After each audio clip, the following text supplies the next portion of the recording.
Good morning, everyone, and welcome to the LEA Special Education Point of Contact webinar for March. We will be beginning in a few moments. We just want to call attention that a copy of today's presentation is available for download through GoToWebinar. When you expand the Handouts tab, you will be able to download a PDF version of the presentation today. And we thank you so much for joining us. We'll be getting started in just a moment. We see that attendees are still logging in and connecting. I want to ensure we have a host of information to share with you this morning, and we want to ensure that all of our LEAs are able to hear these very important updates.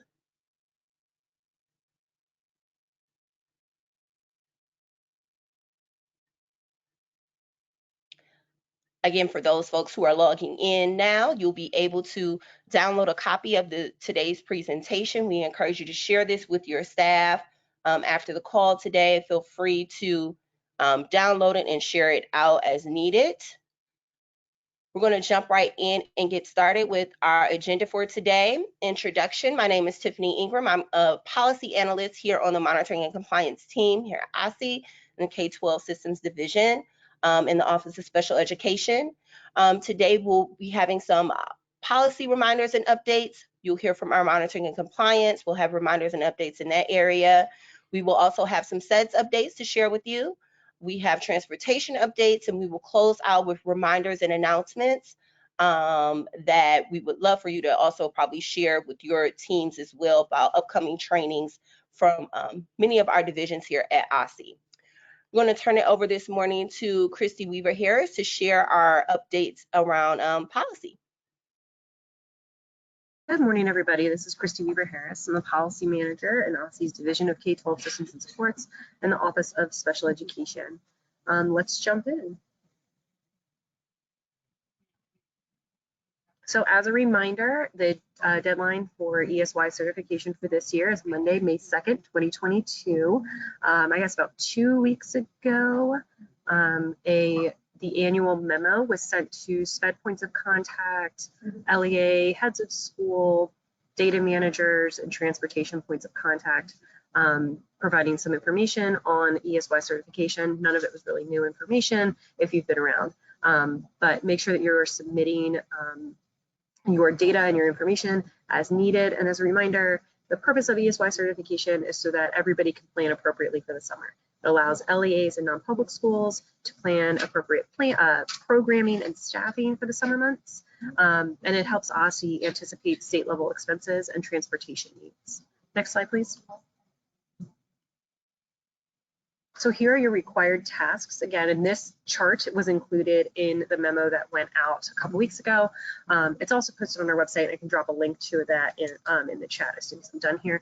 But to clarify from a couple months ago, there are, in addition to having to submit your ESY eligibility and your transportation eligibility, there's also some requirements to input information in the SLED ESY module and in eSchool Plus. So make sure you are working with your LEA's data manager to get the ESY calendar in eSchool Plus.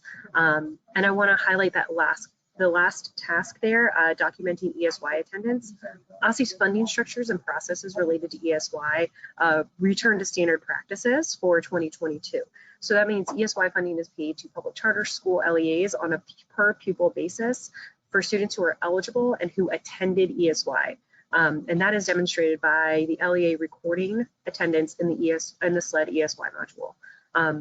The student must have an ESY attendance status of partially attended or attended in SLED for you to receive funding for that student. An ESY attendance status must be completed within 5 business days after the ESY program ends for your LEA. Also, a quick update on here, completing TRFs for TOTE for ESY. This system, it says that the earliest date available will be March 14th. My understanding is that it should be available sometime next week around March 21st. So be getting those TRFs ready. Next slide, please. I have received some questions around ESY, programmatic questions and eligibility determinations questions. So as a reminder, IEP teams must use child-specific data to quantify to the extent possible the likely impact of the break in service on a student's educational benefit, and that's done through considering the degree of critical skill regression and how long it will take the child to recoup once they have regressed. You are required to use at least 3 months of progress monitoring data. If you don't have 3 months, that's okay too. We want you to have 3 months. If you don't have 3 months, use whatever data is available to you to make the eligibility determinations and service determinations for those students. ESY is different from compensatory services, but they do kind of intertwine a little bit. So compensatory services are intended to put the child in the position that they would have been in had the LEA provided the services in the first place. And they are separate and distinct from ESY services, which are intended to prevent significant loss of the benefits gained during the regular school year, like during school breaks. So this does not prevent the IEP team from adding compensatory services to a student's regular ESY programming, as long as those compensatory services do not interfere or replace ESY. And the IEP team can also decide that the LEA will provide compensatory services to a student at the same time and place that students are receiving ESY services. So they can kind of be intertwined, but I do want to make that distinction that ESY is to prevent regression and compensatory services are to address a past learning loss, essentially. Next slide, please. All right, ESY services are an extension of the school year. Go back one slide, Tiffany. Thanks. So ESY services are an extension of the school year. This is a popular question that I've been getting. Can we do virtual ESY? So schools have returned to in-person instruction, and the expectation is that students will physically attend school. So a student may participate in virtual ESY or remote instruction only if the IEP team determines that that student's least restrictive environment is home instruction or hospital instruction. If the school is otherwise closed, like temporarily closed due to COVID-19, or if you're temporarily providing remote instruction, if the student has a documented medical exemption, I didn't list this here, but it also includes students who are going through like the CFSA process. It's students who are otherwise eligible to receive remote instruction. Virtual ESY is just as virtual instruction right now is not a regular part of our education programming. So no, virtual ESY is not allowed unless it is the student's LRE or if they have another reason to be participating virtually. And remote instruction can also be provided to students who are receiving home and hospital instruction that's unrelated to COVID-19, but that's always been true, and that's an LEA level process, so I did not include it here. But yeah, to answer that very popular question, virtual ESY is not permitted this year. Next slide.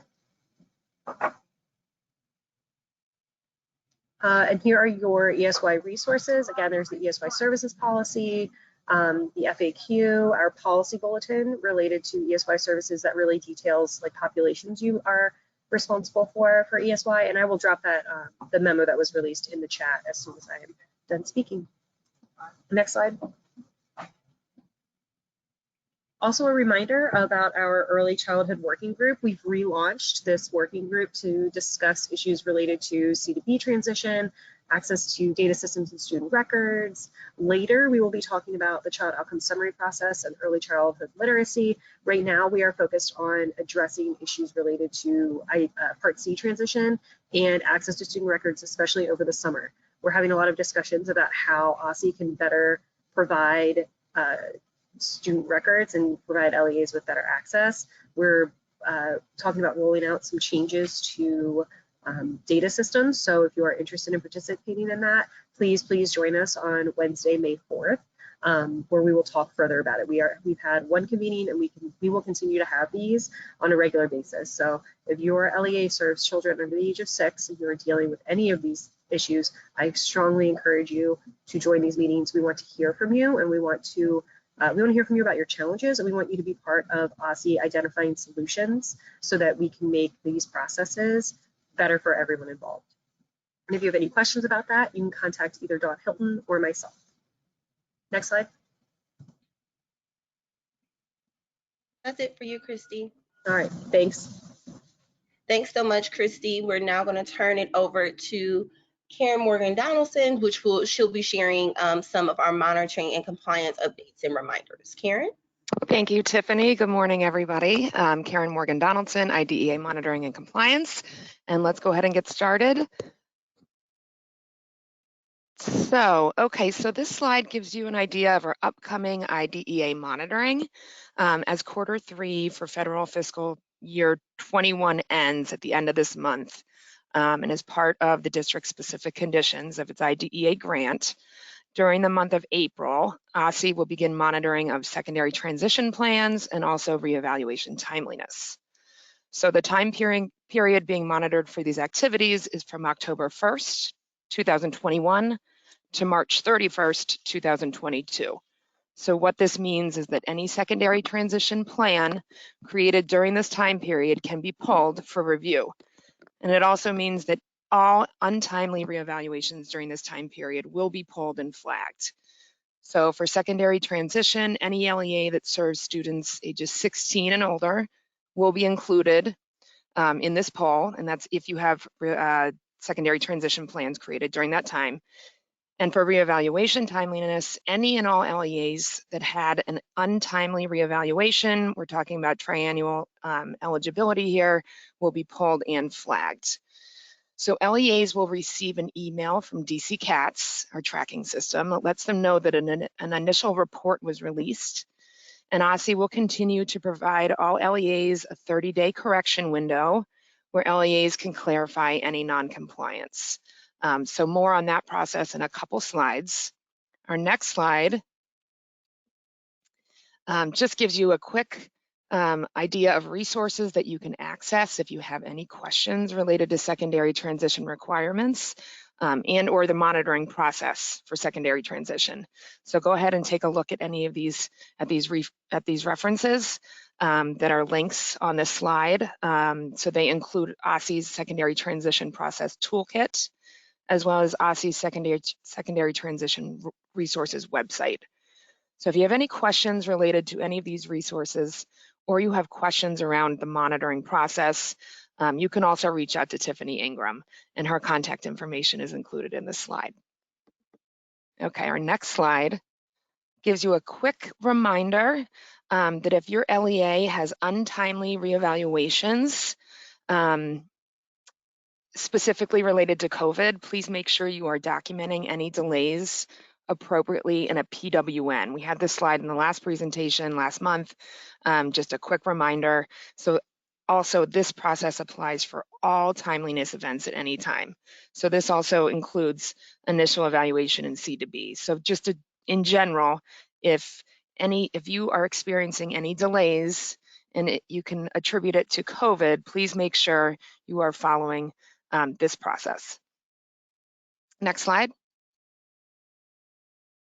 Okay, so going back to reevaluation, if your LEA has an untimely reevaluation pulled as part of this monitoring activity, again, you'll receive a notice of the initial report via DC CATS, and you are required to log into DC CATS to validate your data. So what this means is that OSSE is giving each LEA the opportunity to provide a reason for why a reevaluation was conducted untimely. The reasons for delay can be one of the following. LEA delay, this is just, there was a reason within the LEA and that's why it was late. The second reason is the student no longer enrolled at an LEA. I want to explain this one. LEAs should select this if the reason for delay was due to an LEA delay, but the student no longer attends your LEA. So what this option does is it changes the requirements for prong 1. So basically, if a student no longer attends your LEA, you can't make corrections at the student level, and therefore it will be, you don't have to complete prong 1 for this particular file, but it will contribute to any calculations for your prong 2. The third option is parental delay. LEAs are required to submit documentation to support this reason for delay with a communication log. And then we have COVID-19 delay, where these requirements were described in the last slide, and a PWN is required. And then our last option is a request for appeal. An LEA should choose this option if the LEA did hold the reevaluation timely, but it was still pulled by mistake. So an example of this could be a data entry error. So LEAs are required to submit evidence that the reevaluation was indeed held timely. We don't have many of these, but we want to give LEAs the opportunity to have the what we call preliminary finding rescinded in the system. So it basically erases that it was pulled at all. Okay, next slide, please. This is just a quick slide outlining all the remaining monitoring activities for the remainder of this year. This is nothing new, but just wanted to have it included in the deck for today. And our last slide. So this slide is a notice to all LEAs that OSSE is establishing a new framework, a new accountability framework for annual reporting on LEA special education performance. We are calling it SEPR, Special Education Performance Report. So this new framework will be rolled out over the next year and will focus on student results. It will provide transparent data to LEAs and to families, and will also set clear and high expectations for special education programs. This overview that I just gave is a quick overview and a snapshot. To learn more about this new accountability framework and also provide feedback, please register for one of the 2 LEA engagement sessions that are both scheduled for Thursday, April 7th. There's one in the morning and then there's one in the afternoon. We really encourage you to register. The sessions are an hour and a half long. We will be digging into what the framework looks like, and we are looking for feedback. So please register for these sessions, and you can use the links on this slide. In addition, a notice will be going out in a future LEA look forward about how to register for this as well. If you have any questions about what I presented today, feel free to drop it into the questions section on GoToWebinar, and or you can always email me at karen.morgan-donaldson@dc.gov. Thank you. Thank you so much, Karen.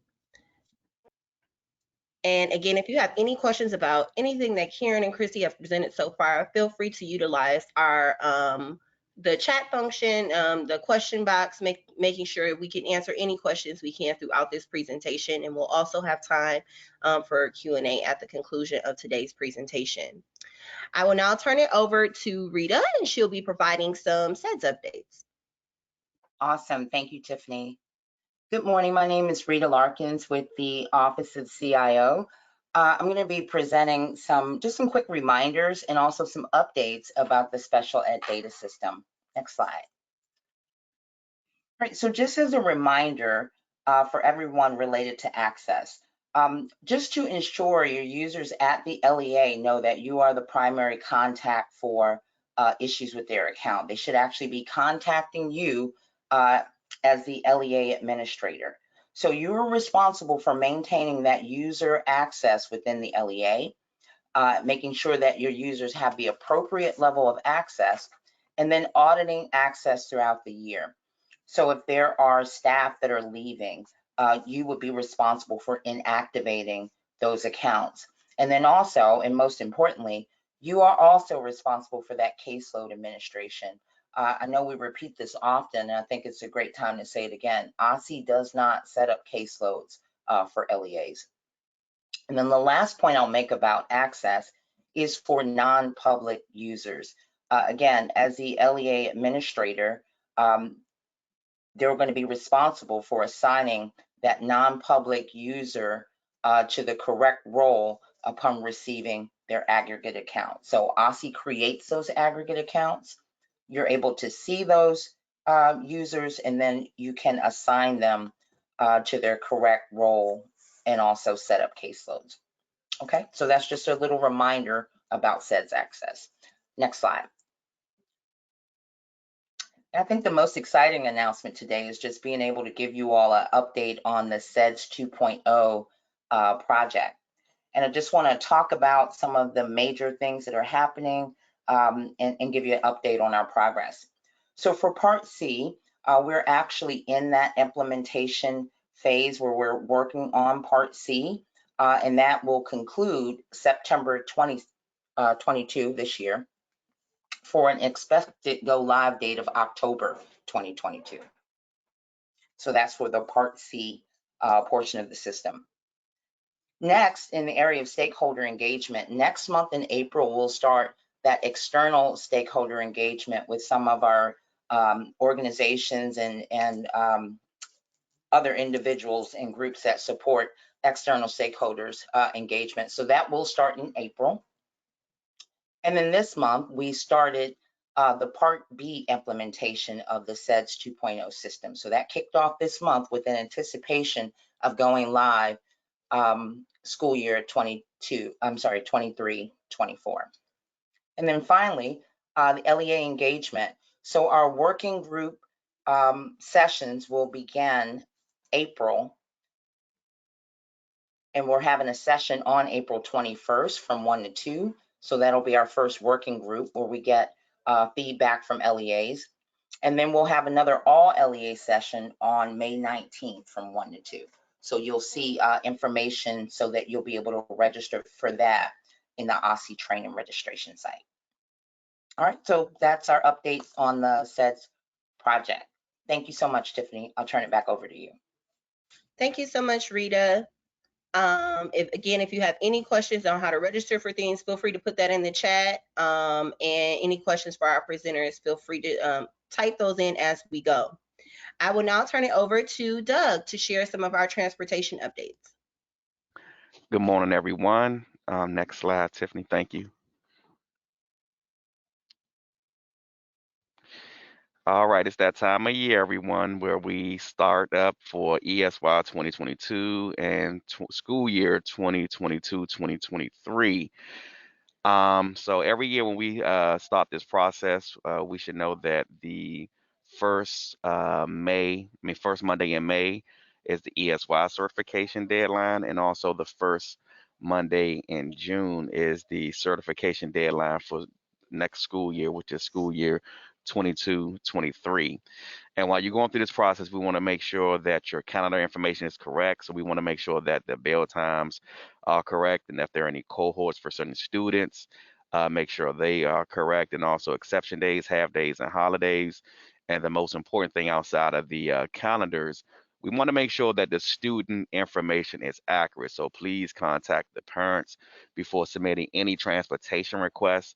We want to make sure that the address is correct. And also, if the student is attending a non-public, we want to make sure that you contact the non-public school to ensure that the non-public calendars are in the system, because if they're not in the system, you won't be able to submit a transportation request for that student that's attending a non-public. And a delay on any of these items at the top that I just read through, that will increase the risk of service failure, and also route instability, and also the students may not have transportation at the beginning of the school term. So please make sure all this information is correct. Next slide, please, Tiffany. And also, throughout this whole period, as Christy mentioned earlier, the system is ready, but we want to put out a communication to everyone to let them know that they can go into the system and start submitting calendars for ESY 2022-2023 school year.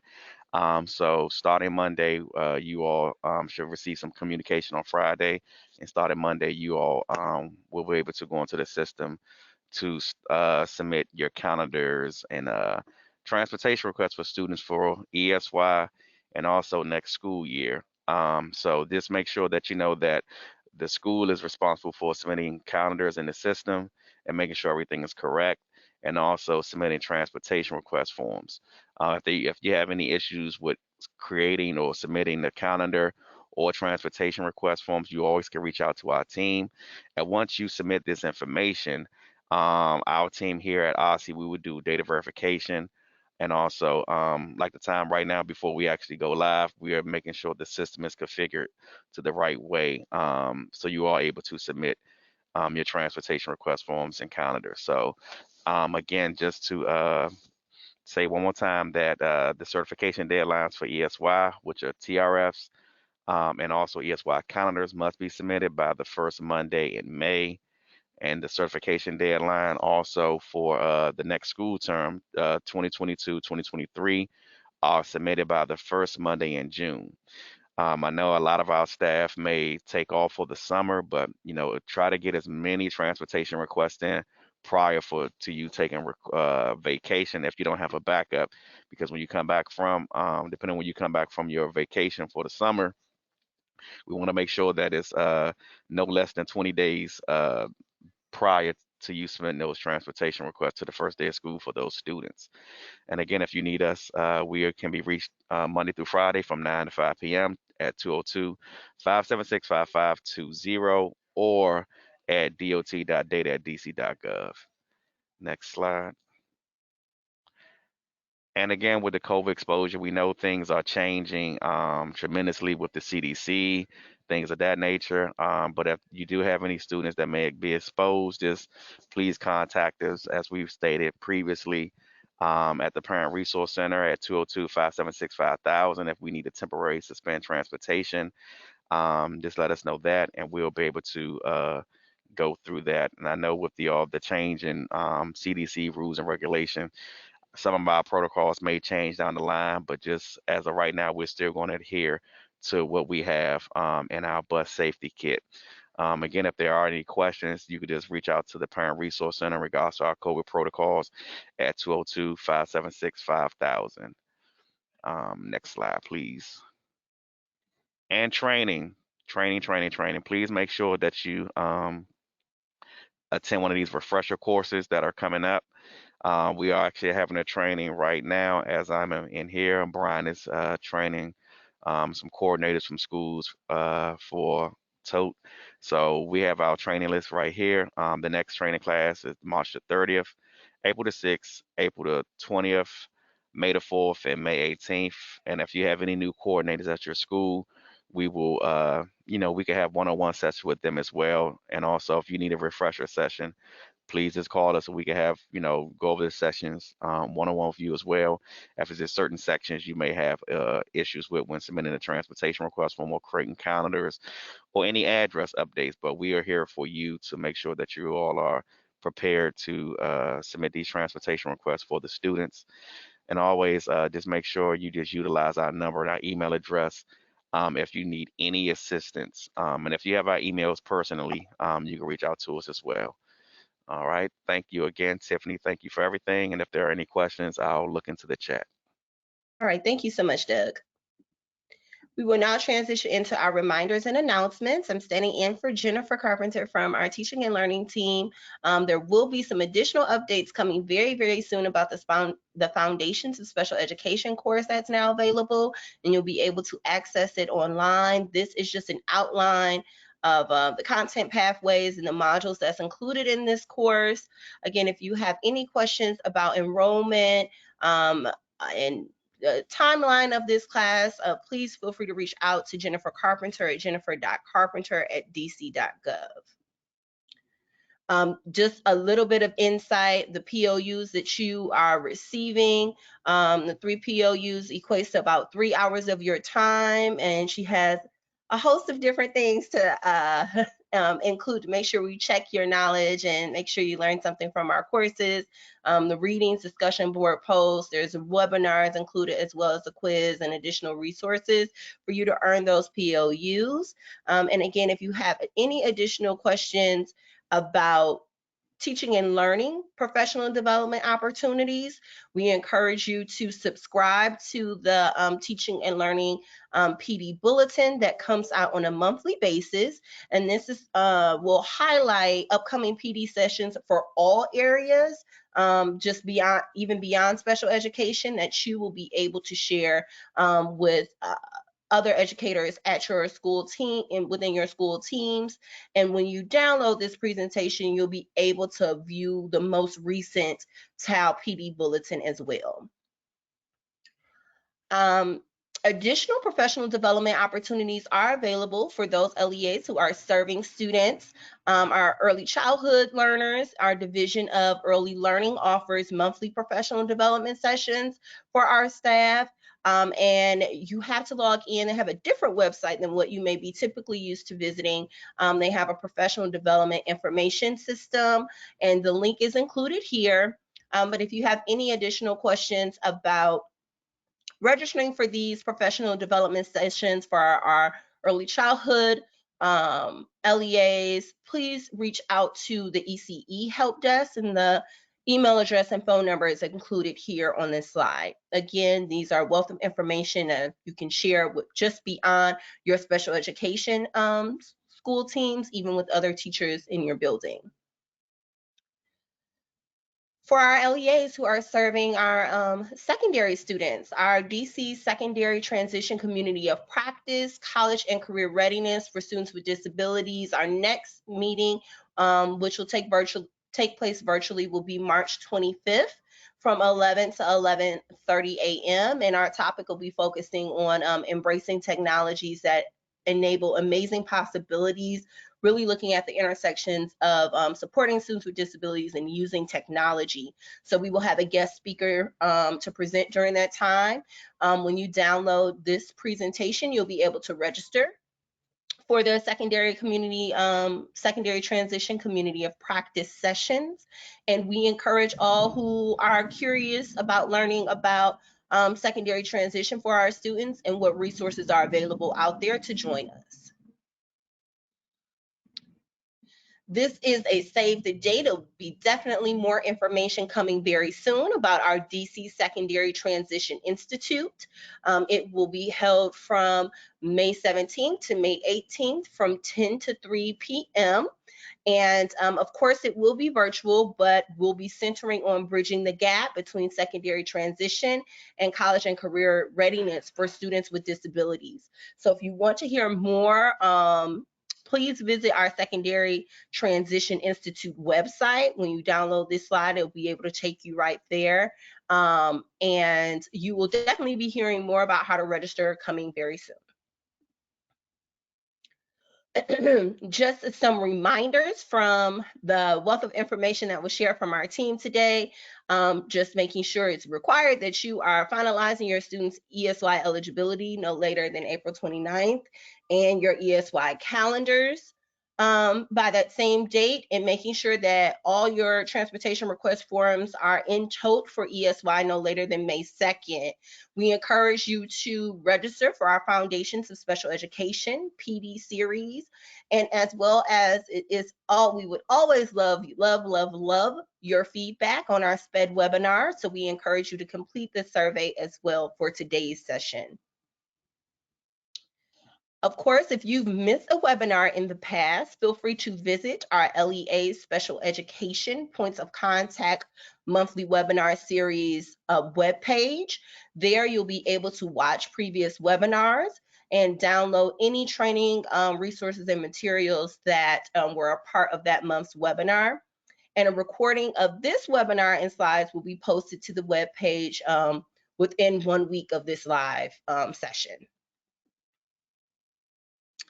Our upcoming SPED PLC webinar will be April 20th at 10 a.m. We encourage you to register. I know many of our LEAs may be bringing on new team members or folks who may be supporting in upcoming school years. We encourage you to share the registration link with all folks who may need to hear any type of SPED updates and resources from our OSSE team.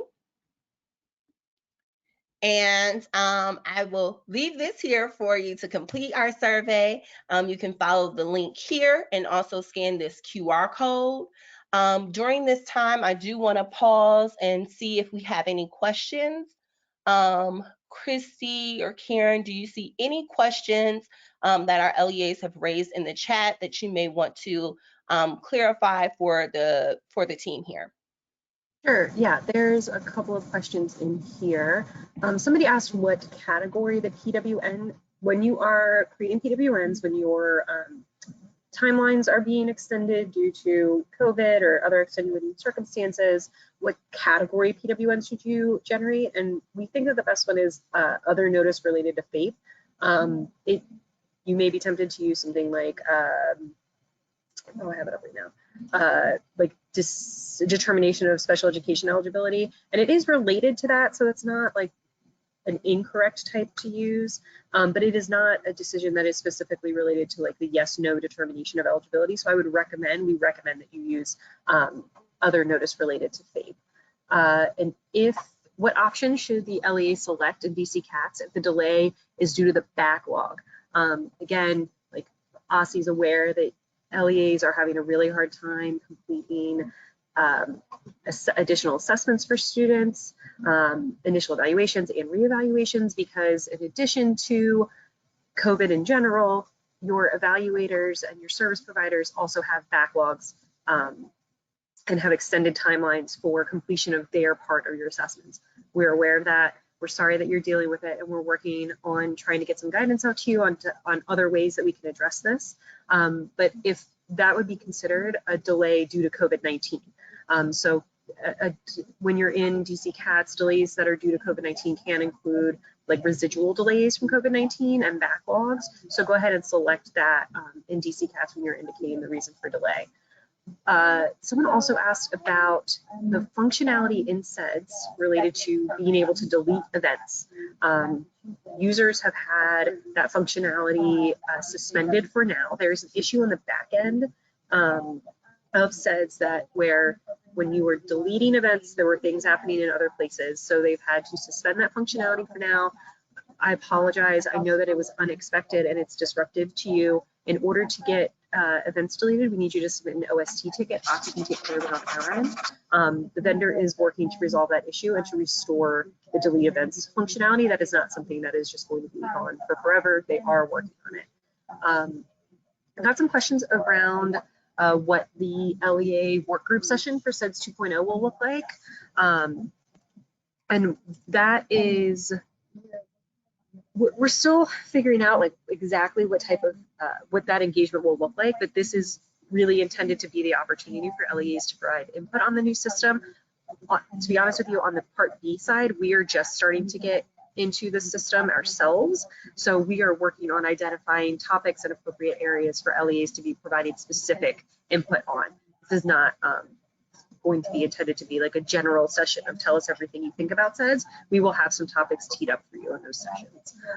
And if you have been previously contacted about engaging in that work, you will receive an invitation from OSSE sometime shortly, but do plan to participate on that April 21 date. I think those are all the questions that we had. If anybody has anything else, please go ahead and throw it in the questions box. I hope that you're all very busy completing that survey. We review the results of that survey every month, and then that feedback is important to us. We've seen a drop in participation on those surveys, so please help us provide you with the information that you need in these sessions by completing that survey. Thank you so much, Christy, for pushing our survey. If we aren't seeing any more questions in the chat, and again, if it is, we do monitor the questions as if it is like a very detailed question that it will only need to be supported by your LEA. Our team here, we do download the questions and review the Q&As in the chat, and we will connect you to the correct resources to answer your very detailed questions for your LEA. During this time, we cover things that general may be affected by all LEAs. So please make sure to know if you drop something in the chat, it won't go unanswered. We are able to follow up with you personally after the session. Did I miss any other things here, Christy, before we log off for today? No, I think that's everything. All right. Perfect. I do want to call attention for folks that at the end of this presentation, when you download the slide deck, our contact information is listed if you have particular questions in certain teams that you need to get answered. And we thank you so much for joining our session today. And we look forward to seeing you next month. Have a great rest of the day.